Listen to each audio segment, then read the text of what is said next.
જિલ્લાના યાત્રાધામ પાલિતાણા નગરપાલિકામાં પ્રમુખ અને ઉપપ્રમુખ પદ માટેની વરણી પ્રક્રિયા પૂર્ણ થઈ છે, જ્યારે નવા સુકાનીઓની સત્તાવાર જાહેરાત કરવામાં આવી છે।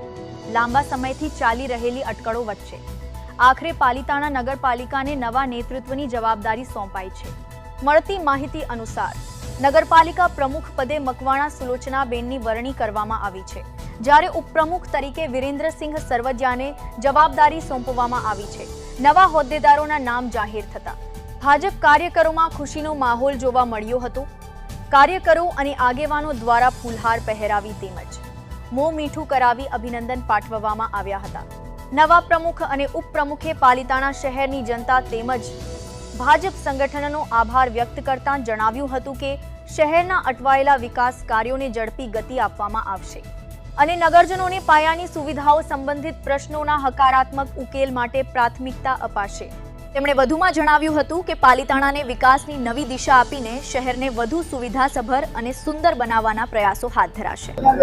પાર્ટીનો સુલોચનાબેન જે પ્રમાણે પ્રમુખ પદ તરીકે નામ જાહેર કર્યું છે, કેવા કામ થશે આગળ, લોકો માટે કેવા કામ કરનાર છો? પાર્ટીનો જે આભાર એ કામ કરી શકે।